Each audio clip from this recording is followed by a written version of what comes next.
Guys, I'm teaming up with my good friend, retired Navy SEAL Jocko Willink for something real special. Jocko started Jocko Fuel when he found out the supplements he was buying for himself and his family were filled with heavy metals and ingredients he was unaware of. He wanted a line of supplements and consumables that had all of the good, effective ingredients and none of the bad. So we made it happen. I got set up with all of the key products, and we want to do the same for you. Jocko Go energy drinks for clean, sustainable energy. Jocko Milk Protein for 30 grams of delicious grass-fed protein, plus a full line of supplements to support mood, focus, hydration, joints, and more. Jocko Fuel supplements are scientifically formulated and made with ingredients that are clinically tested. They are better for you options with no artificial flavors or sweeteners, no added sugar, and no gray area ingredients or banned substances. It's clean fuel with health compromise. And right now, you can get 20% off when you use code CHAEL at jockofuel.com. Or if it's easier, just click on the link below. Ryan Garcia and Conor McGregor.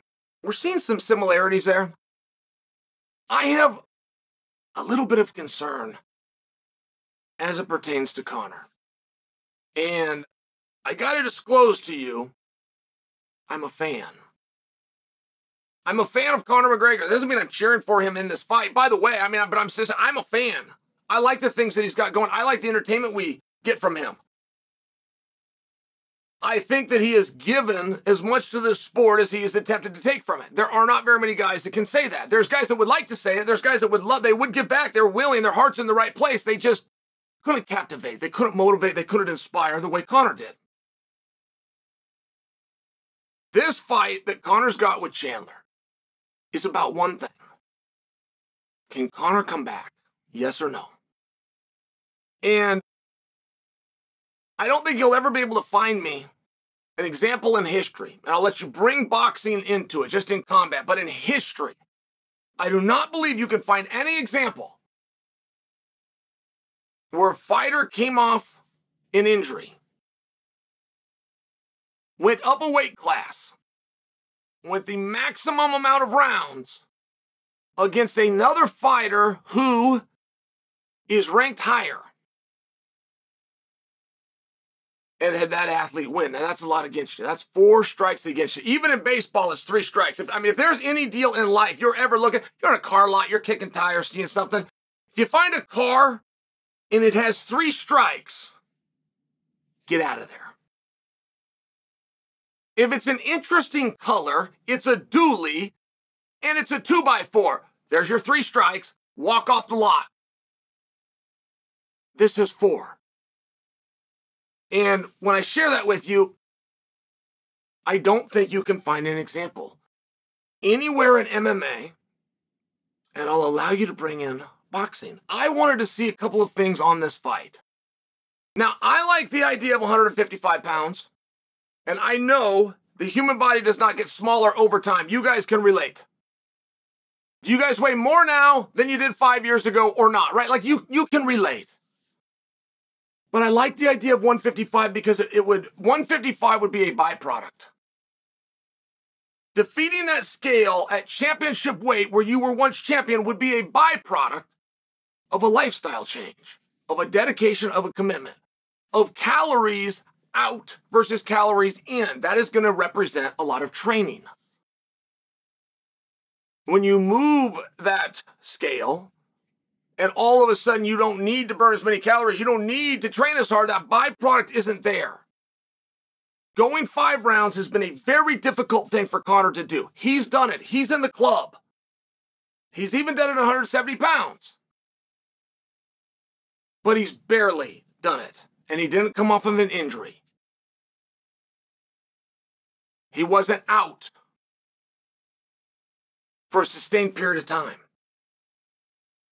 So I don't bring this to let you know that the line makers over at DraftKings that have this dead even got it wrong. I don't bring it to you for that. I bring it to you because Conor has already done things that nobody else had done.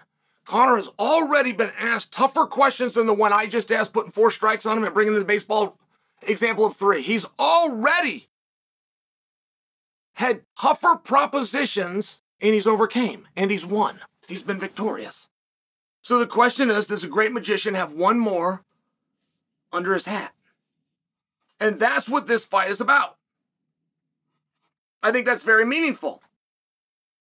From a purely business perspective, and there's nothing that keeps the lights on. There is no word that keeps this industry moving forward that is greater than the word anticipation. If you don't anticipate, if you don't have fans that anticipate that they're not going to buy it, you could be curious and you could even be interested. For curiosity and for interest, you could check the results on Twitter the next morning. You must have an anticipation. And there's a somewhat similar example, which is Mike Tyson. When Mike Tyson returned against Roy Jones, that wasn't his weight class. That wasn't a personal beef. That didn't have anything to do with rankings. There was no championship. It was just about, can he do it? Can he? Just can. Could a guy who's been gone this long return and physically hold up? Can he do it? Making it bell to bell, you win. Taking Roy's punches, you win. The fact that the fight went to a draw, you could have given it to Mike, you could have given it to Roy. It didn't matter. The question was, can Mike do it? Does the world belong to 18 to 25-year-olds like the media loves to tell us? Or is there room for somebody else? And that's what Mike's fight was about. And it did fantastic numbers. 1.7 million is what was reported on that. And I just share for you, when Conor comes out and he's in defense of Ryan Garcia and Ryan's lifestyle and the drinking and the attitude behind it, when he's in defense as a way of showing the world, see, we can do this, it starts to point you into the wrong direction. Now, it's all a juxtaposition against oneself. I love track and field and I love weightlifting. And you want to know why I like those? It's not about beating the guy next to you. Weightlifting is not about being the strongest guy in the room. And track and field is not about winning the race. Your opponent, and your only opponent, is the previous version of yourself. In track and field and in weightlifting, you will be judged off of personal records. That's it. I use it as an example because if Conor was getting sauced up when he was at 145 pounds, went on his run, became a main event, stopped Jose Aldo in 13 seconds. If he was getting sauced up then, and he's getting sauced up now, great, he wins. He wins the debate of can you do both? He would win. If he wasn't, if he was hunkered down, he was buckled down, he was fully focused on training, he was working to get off the dole, he was working to change his family lives like we were told. When he stopped Jose Aldo, when he stopped Eddie Alvarez, when he went 30 minutes with Floyd Mayweather. And now he's doing something different, right? It wouldn't matter about the drinking. It could be running. It could be on a bike. It could be who's holding your pads. It could be what gym you're training with, who's in your corner, who's your trusted circle. Like if there's anything different now, when it's yet to work, right now it's a test. He has never been in this position. It is not a matter of can you beat Jose Aldo at 145. He'd already been to 45. He'd already beaten top contenders. This has not been tested before. Can you be out for a sustained period of time? Can you change weight classes and walk into a 5-round atmosphere against a higher-ranked opponent? It's never been done before.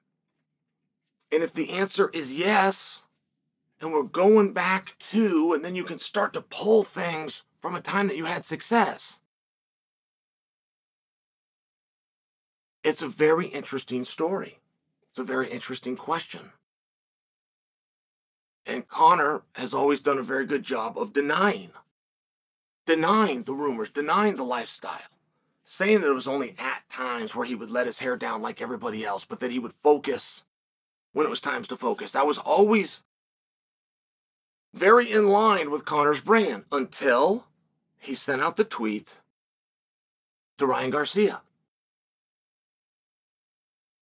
Now, like many of the greats performers, you don't know where the performance is. You don't know what they're trying to get their opponent to believe or why you want them to believe it.